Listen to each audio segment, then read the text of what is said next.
welcome to Sports Central. I'm Mark Jackson. My co-host, to my right, Sam Baker. Sam I Am is here with me live at Sun and Fun, and this is a show we look forward to every single year. It's a great time, and of course, Sun and Fun, the second largest aviation event of its kind in the country.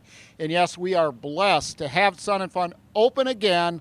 Last year we had to take a little break because of this little-known pandemic called COVID-19. But we're back, and they are back bigger than ever. Sam, what an exciting time for all of us here in, well, not only Polk County, but the state of Florida. I mean, this is really the first major event that has taken place in the state since the shutdown back in April a year ago. It's absolutely phenomenal. I'm actually kind of ashamed to say this is my first time out at Sun and Fun, and it's just amazing, the capacity of what we're seeing and everything. But before we get too deep into our conversation and our conversation with our next guest, have to give a huge shout out to our sponsor of this first segment of Sports Central, Party Rentals Unlimited. Thank you so much to Party Rentals for sponsoring this segment of Sports Central. And hung in there throughout COVID-19. They're coming back strong as ever. We're just truly blessed and grateful that the tourism business is on its way back. It's our state's largest industry. Of course, sports is number two.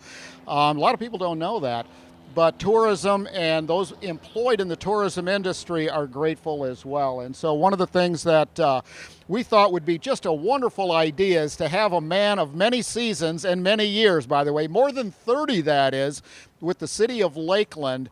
And when it comes to golf, he's right there at the top in the state of Florida. His name is Brock Witmyer. I have had the personal pleasure of knowing Brock for many, many years, and the architect, or one of the architects, of bringing back Cleveland Heights Golf Course, and I don't want to say fun center, but it is a fun place right there on Edgewood Boulevard in Lakeland. And Brock, welcome to the show. Thanks so much for joining us. Thanks for having me. It's great to be out here. Appreciate it. Well, one of the things that we've been keeping an eye on, and things have been coming back slowly, but throughout the pandemic, golf, record sales for equipment, rounds played set a record in 2020. I mean, really on track, but Cleveland Heights is like another step above that. I mean, you guys have been so busy. When I say you guys, I mean your entire staff.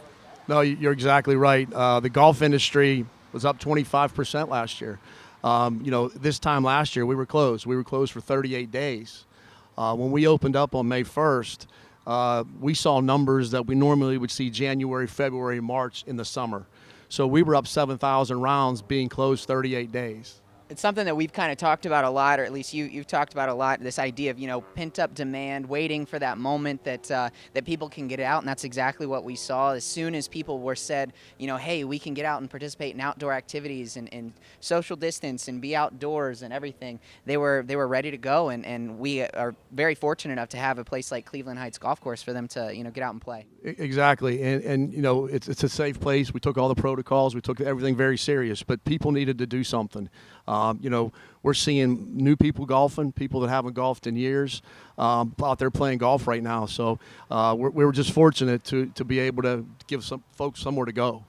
Well, Brock, the sport of golf, you're outdoors, warm weather generally, sometimes not always, but for the most part, and it's a safe sport to participate in. It's a family sport. It's a lifetime sport. It's a lifelong sport. And so we're seeing people, and you can speak to this, but that have never played before, and your driving, I love your driving ranges, by the way, are coming out, getting lessons. That growth of new people, I think, is going to add to the existing popularity of the sport for people that have played for years. No doubt. I'll give you a couple examples. In the pro shop, we sell some multicolored golf balls, green and orange and pink. We can't keep them in stock because new people, millennials, or young folks are coming out to play golf, and it's fun. They want to have those golf balls. It's also, you'll see a new golfer coming in, instead of carrying their bag over their shoulder, they're carrying it like this, like a briefcase, and right away that's a new golfer. Man, I think you've just described every part of my golf game as you've walked in here.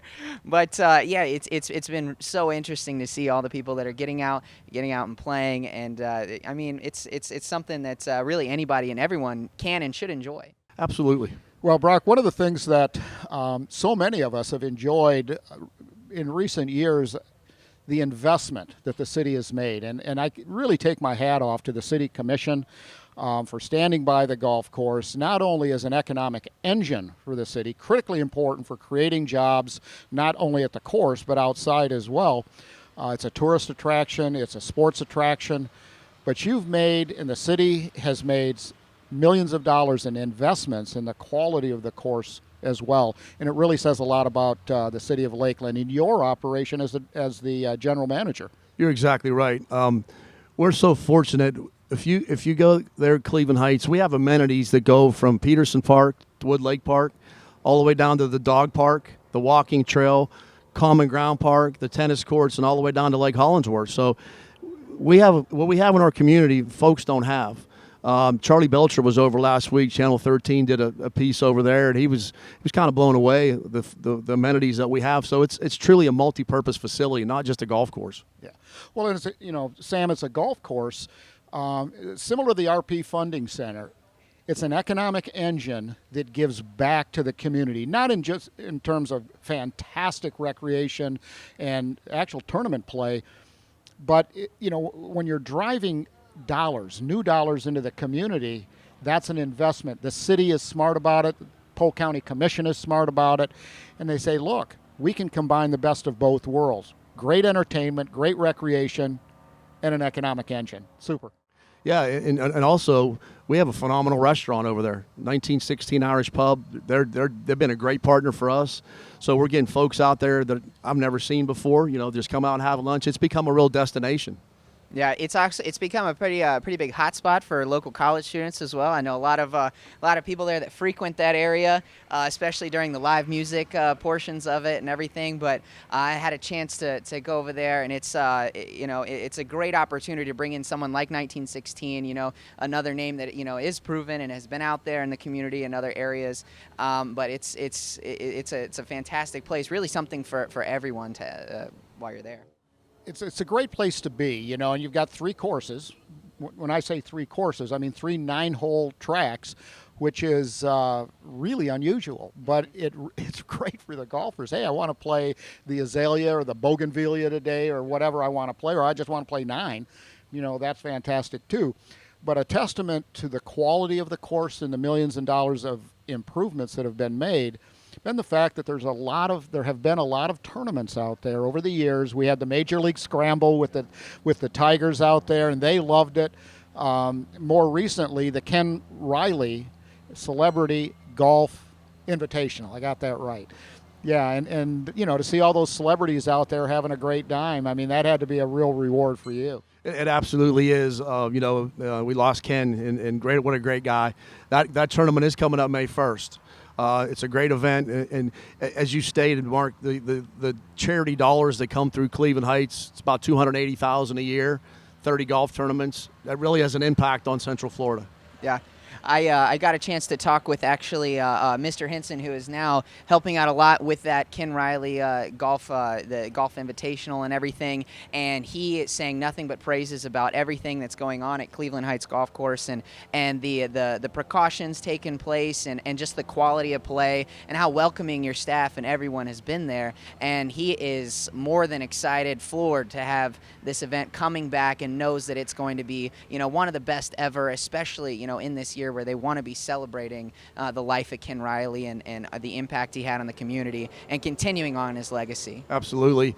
And as you mentioned, the golf course condition, the staff that we have, during that time, my wife's sitting here. I had her in the cart barn working too, as well as my son, because we were down some staff at that time with the COVID, and so we had play was just through the roof. So we had to get it done, but the staff was outstanding. And as you said, with the commissioners and the resources they give us, it's a great product. And it's kind of refreshing. A little off track here, but I had a great Zoom meeting with the commissioners and city manager Sean Strauss, and he and the commissioners really take a business look at every city operation. How can we improve? How can we provide a better service or product to our citizens and to the guests from outside the city and the county? That's refreshing, and it's not common for a lot of cities to take that approach. But who benefits? the local citizens and the local businesses. Creates jobs, creates all sorts of new revenue. It really is a testament. But the thing, and I'm going to sidetrack the other direction, Sam, and that's about Ken Riley, because Ken's always been, he was a true gentleman. And when it came to playing in the NFL, why he isn't in the Hall of Fame is shocking to me. I know he wasn't a political guy. He's a sort of soft-spoken, nice guy, but boy, when you get out on the field, that guy was unbelievable, hard-hitting. But there is no reason in my book and thousands of others that he should not be in the NFL Hall of Fame. You've got his golf tournament, as a memorial to him, a memoriam. And we're certainly grateful for that. And all the effort that you've put into it, you and your staff, to making that happen, along with 30 or whatever the number is, 30 some other tournaments throughout the course of the year. Right. No, it is. We enjoy doing it. And Cleveland Heights is a great amenity. When you talk about citizen surveys, quality of life is number one. And we're at the top of the list. We were the last thing that closed when the COVID hit. We were the first thing that opened up.